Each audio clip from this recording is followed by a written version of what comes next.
Welcome once more, ladies and gentlemen. And this week, it's story number 13. An unlucky number, of course, especially for me, as this is my last story, but only for a while. I hope.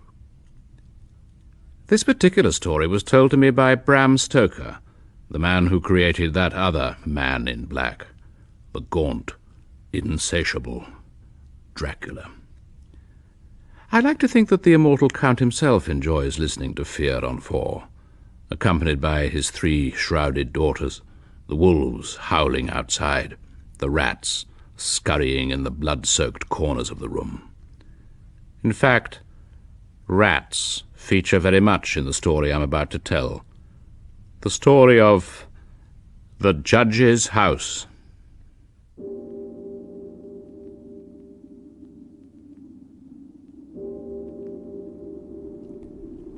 It's an old and rambling house, in the Jacobean style, with heavy gables and windows unusually small and set higher than customary in such houses. It is entirely surrounded, with a high brick wall, massively built. Indeed, it looks like a fortification, and this impression is deepened by the presence on the roof of a small round tower of weathered stone, which houses an old alarm bell.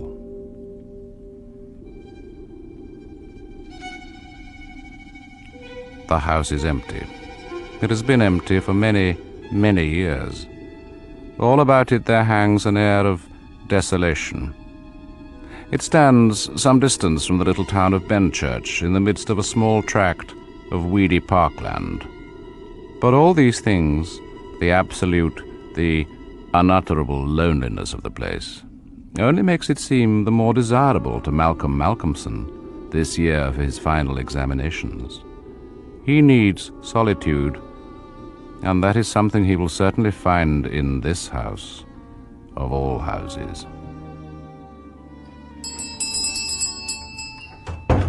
Mr. Carnford? The same, sir. Carnford and Frogmore estate agents at your service. I'm the Carnford in the middle. How do you do? My name is Malcolmson. Malcolm Malcolmson. You will have had my letter? Mr. Malcolmson. Oh, to be sure. Yes, indeed. You wanted to rent the old house along the Rivington Road. Yes. I gather it's available. Oh, certainly. The owners will be only too delighted, I'm sure. It's a lonely old place. Of course, however... That's exactly why I wanted, Mr. Carnford. I think I told you I'm reading for the mathematical tripos. Of course. Yes, indeed. You wanted peace and quiet. Most necessary. Yes. If it's solitude you want, you'll find it in the Judge's house. Oh, yes. The Judge's house, you say? That's what they all call the old house hereabouts. Used to belong to some old judge. Terrible man, terrible. Long time ago, of course. A couple of 100 years at the very least. I dare say he'll hardly trouble me if it was as long ago as all that, Mr. Carnford, no matter how terrible he was. Why was he terrible, by the way? Oh, strange kind of fellow. Always getting people hanged. Very harsh. Had a kind of obsession, you know. Very cruel. As a matter of fact, Mr. Malcolmson, I might as well tell you myself before the locals gossip it out of all perspective to you. There's a sort of... well, a kind of... something. A kind of prejudice, you see. What kind of prejudice? Oh, nothing much. You know the sort of thing. It's been empty so long, you see, and it's so old and desolate. You know the kind of thing that grows up round places like that. To tell you the truth, that's why we're willing to let you have the place so cheaply, you see. If only to accustom the people round here to seeing it inhabited. They won't see much sign of its being inhabited, Mr. Carnford. I'll be too busy at my books to show myself. To be sure. To be sure. And I suppose that as a scholar you are hardly the kind to worry about these absurd prejudices. My dear Mr. Carnford, for the next few weeks I shall be far too concerned with the mysteries of elliptical functions and harmonical progressions to worry about any other kind of mysteries. Now, if I agree to pay you, say, 3 months' rent in advance? That would be excellent. Then I could move in straight away, do you think? I'm anxious to start work as soon as I can. You shall have the key this moment. Oh, and could you perhaps recommend some local woman who could come in to keep the place clean for me and do some simple meals? I have the very woman you want, Mr. Malcolmson. She was in here only yesterday asking if I could find any work for her. Let me see now. I have a note of her name somewhere. Oh, and Mr. Comfort, I must get someone to bring my things up from the station. Oh, certainly, certainly. Try Tovey and Sprott in Bridge Street. They're the best, I think. Right. Yes. Mrs. Dempster. That's it, Mrs. Dempster. Mrs. Dempster? Yes, sir. Mrs. Dempster, I've decided to have most of my things in the dining room here. Yes, sir. It's big enough, you see, and I can work at the table here beside the fire. And my little folding bed will fit nicely into that corner over there. Yes, sir. But it's not a very cheerful room for you, sir. Oh, I dare say I shall manage, Mrs. Dempster. I'll be too busy to notice if it's cheerful or not. Yes, sir. All them old portraits and things on the walls is pretty dull for a young man like yourself, sir. There ain't none of them what you'd say handsome, sir. Better and better. I wouldn't want my mind distracted by a gallery of young nudes, for instance. No, sir. I suppose not.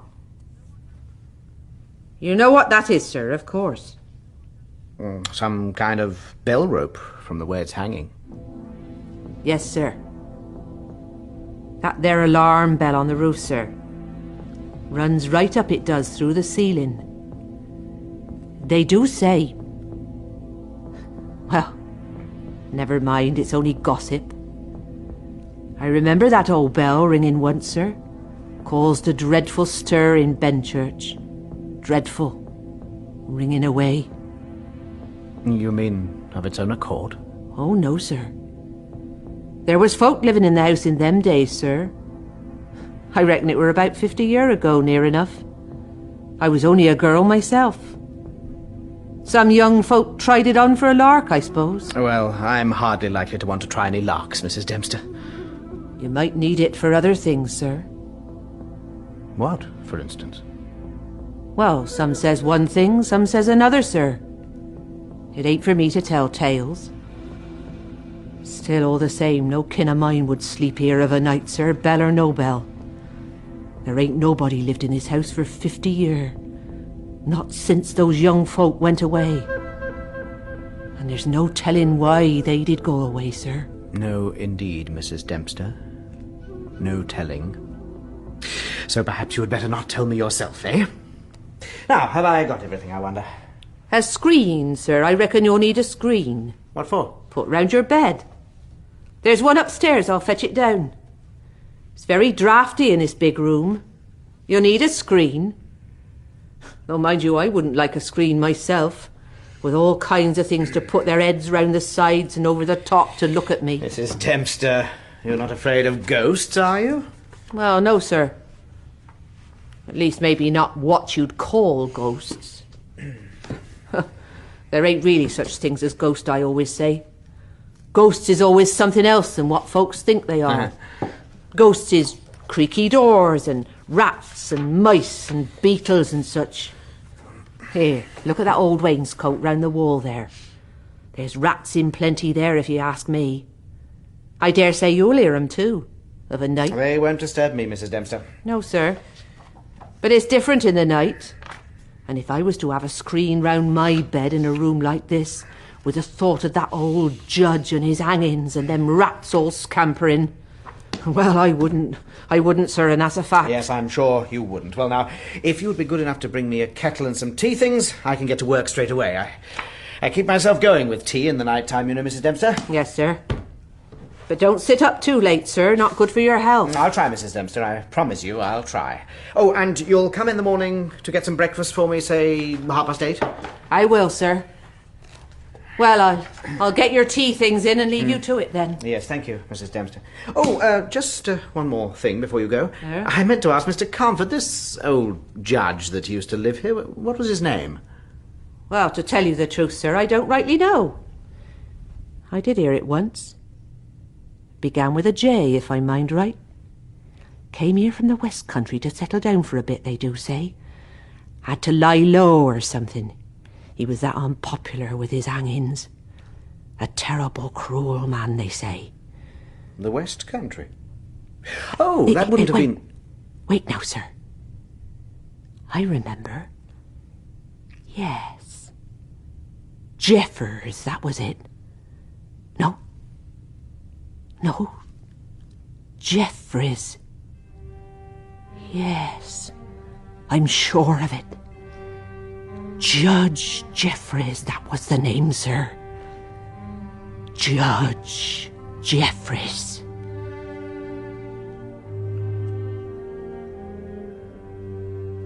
So Malcolm Malcolmson, well pleased with the success of his plan to find solitude, settled down for his first night in the judge's house.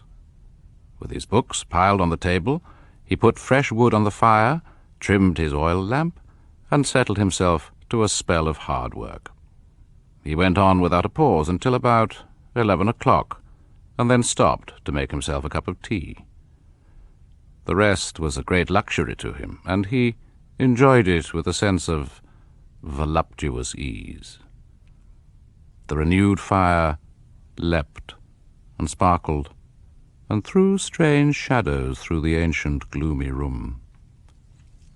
He sipped his tea and revelled in the sense of his isolation.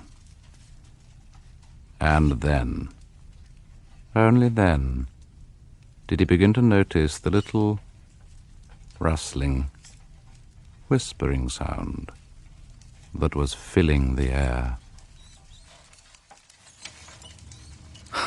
God. Rats. The place is full of rats.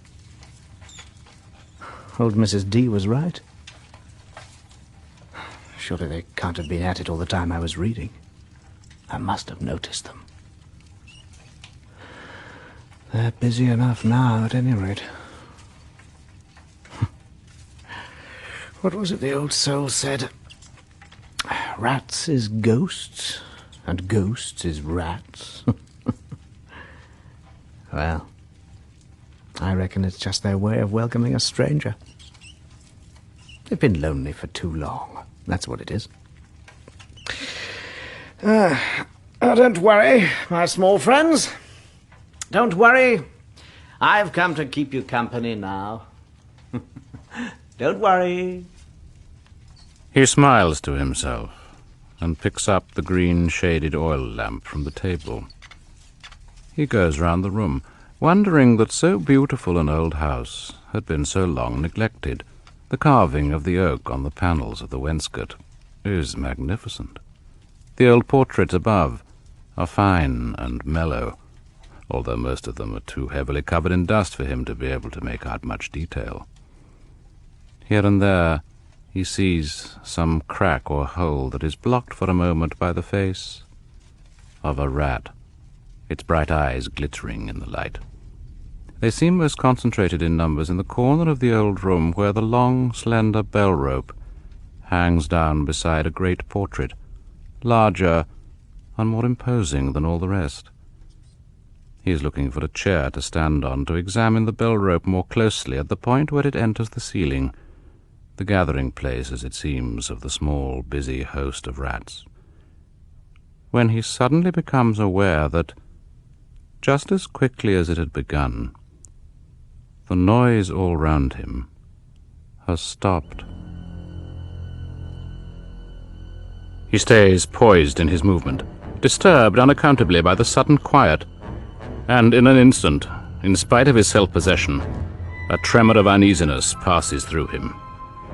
There, on a great high-backed carved oak chair beside the fire, which in the interval has died a little, there, steadily regarding him with baleful, glowing eyes, is an enormous rat. He recovers himself immediately and makes as if to drive it away. It does not stir, but shows its great white teeth in anger, and its cruel eyes shine in the lamplight with an added vindictiveness. He seizes the poker and runs at it to kill it, but with a flashing glance that is the very essence of hate, it jumps on the floor, runs across the room, and scampers up the rope of the alarm bell to disappear behind the great portrait. Malcolmson stands in the silence, the poker in his hand, half ashamed of his fear, watching the rope still gently swaying. He shrugs and goes back to his table, and in a little while is so immersed in his studies again that the whole incident is forgotten. He works in the lamplit silence until dawn, and then, at last, worn out, he goes to bed. Morning, sir. Breakfast. What? What's that? Oh, it's you, Mrs. Dempster. Good morning. I brought your breakfast in, sir. It's nearly 9. I thought I wouldn't wait much longer. 9 o'clock? Good heavens, I'd no idea. Thank you, Mrs. Dempster. Will you put the tray down there? Looks to me as if you was overdoing it a bit, sir. Real washed out you look. Was you working late? Late enough, I suppose. About 5 o'clock, I think. You wasn't worried by anything, I hope, sir? I mean, in the night? Oh, I was all right. You had the truth of it when you said the place was full of rats, Mrs. Dempster. They had a regular circus in here last night. Rats. Ugh. I don't hold much with rats, sir. Dirty things. There was one wicked-looking old devil sat up in that old chair by the fire there. Then went running up the bell rope. I didn't much like the look of him. Better take care, sir. Maybe it wasn't only an old devil. Maybe it was the old devil. Mrs. Dempster, I believe you're not as enlightened as I thought you were yesterday. I believe you think there might be things here after all, in spite of what you said. Well, it's all very well for you young folk to laugh, sir. It's just I don't hold with nosing into things too much. There's things it's better not to laugh at, if you ask me. Anyway, if I was you, I'd get some rat poison. Though if it was the old devil, I dare say you wouldn't get rid of him with that. He won't worry me, Mrs. Dempster. Not when I have a good set of problems in thermodynamics to keep my mind busy. Oh, by the way, there's something I want you to do for me today. You could fit it in during my walk this afternoon, perhaps. Anything you want, sir. What is it? Will you dust those old portraits? I want to have a good look at them. Especially that big one there, the one beside the bell rope. Will you do it? Yes, sir. Just as you say. If you want it, sir. If you really want it.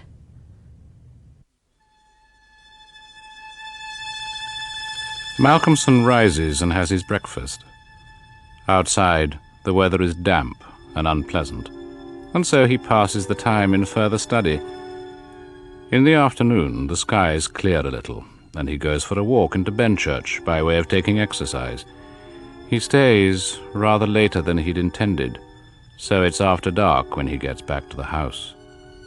Mrs. Dempster has gone, leaving a cold supper for him on a tray. He eats it hungrily, and once more settles himself down in the great dining room for a night of hard work.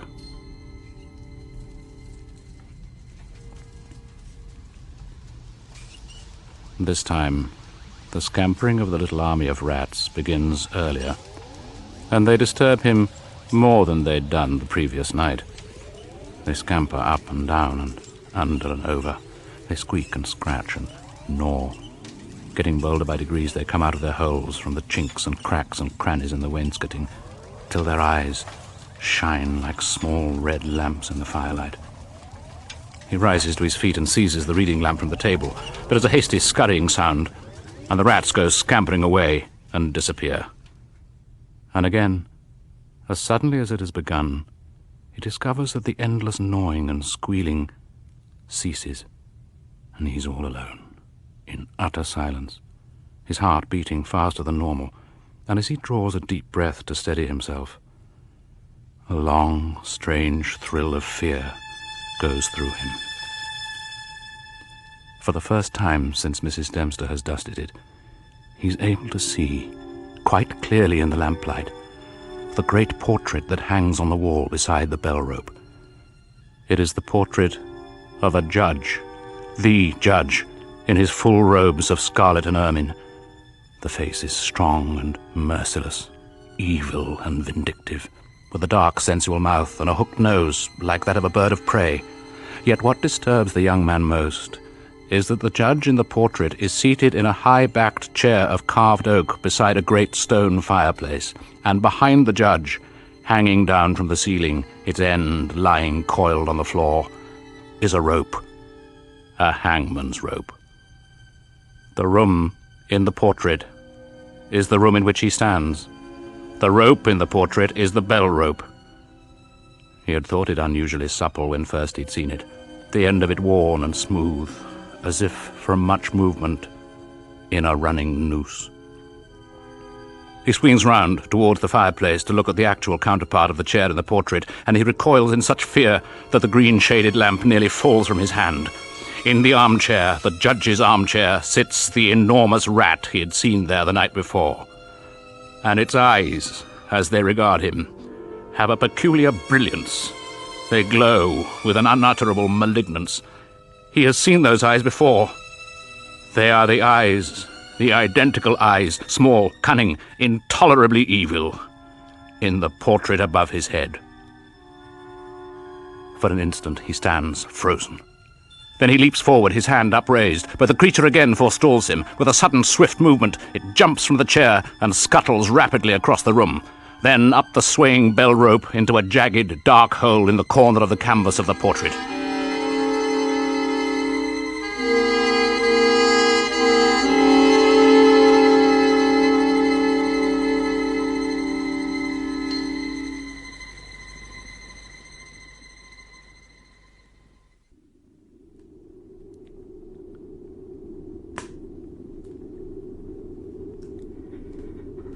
Dear David, it is nearly 2 a.m. I should be working at my books. For some reason, I'm unaccountably nervous, and I'm unable to settle. To calm my mind, I've taken up my pen to write to you. I know I owe you a letter in any case. Outside, the wind has risen and seems to be growing always in strength. It is suddenly strangely cold, in spite of the great fire I've built. A few moments ago I had to take a neat brandy, or I might have been unable to steady my hand to hold the pen at all. I think you know that I am not a particularly imaginative man. If anything, I can be blamed for always taking a materialistic view of things. Yet, as I sit here in this ancient room, I am oppressed with a sense of evil. You did not tell me when you recommended this old house as the very place I was looking for to find peace and quiet that there were any dark associations attached to it. When I heard strange rumors concerning it, I paid no attention to them. Even now, I try to regard them as irrational superstitions. Yet an hour ago, less than an hour ago, I found myself in the grip of mortal terror. Indeed, it is to calm my nerves from the experience that I write to you now. The house here is infested with rats. Normally I'm not afraid of rats. Indeed, at first I almost welcomed their scamperings as a little sound to keep me company in the night. But here, in this very room, I saw a rat that was bigger than any I've ever seen in my life before. And there was also a something all about it that I cannot express, but which seemed to me to be charged with evil. What impressed and terrified me most as I looked at it was that its eyes, red, dreadful eyes, were, and I must say it, however wild and strange it may seem, were human eyes. Recognizable human eyes. Above me here, as I sit at my table, is a portrait. And when I raise my own eyes to look at it,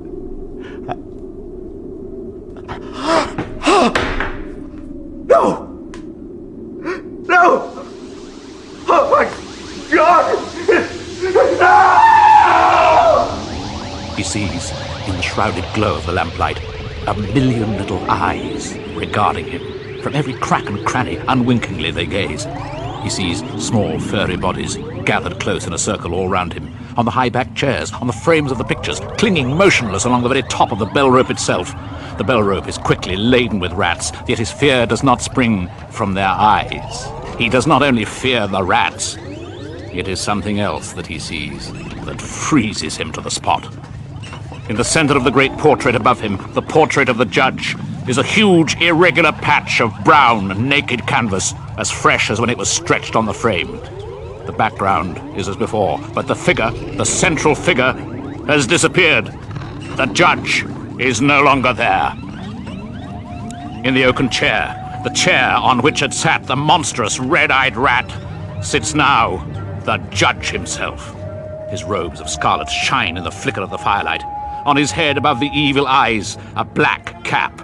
In his withered white hands is the supple end of the bell rope, the hangman's rope. And even as Malcolmson stares in a paralysis of fear, the monstrous, stooping figure rises, still smoothing the end of the rope in his fingers and forming it to a coil and then to a noose.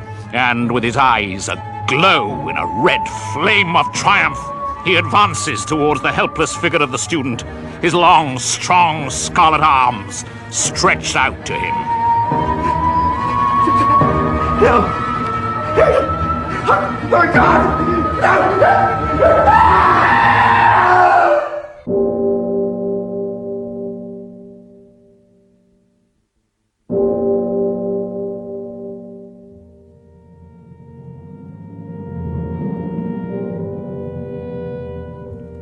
When the alarm bell of the judge's house sounds out across the countryside, a startled, huddled crowd assembles, led by an anxious Mrs. Dempster.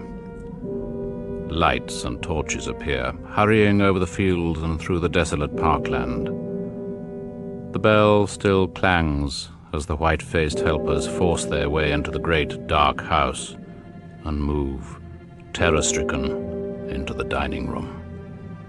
As they crowd in the doorway, wide-eyed and silent, they see why the bell is sounding.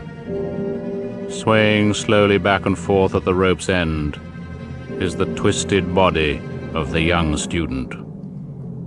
On the face of the judge, in the portrait beside him, is a smile of dark, malignant triumph.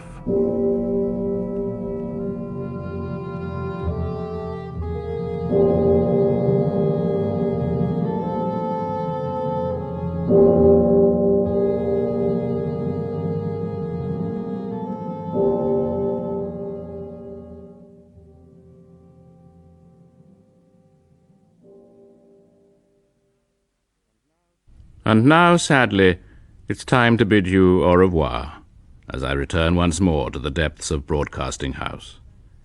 Thank you for sharing my 13 stories, and a big thank you, of course, this week to David Timpson, who played the unfortunate Malcolmson, Tessa Worsley, who was Mrs. Dempster, and Norman Bird, who played the part of Carnford.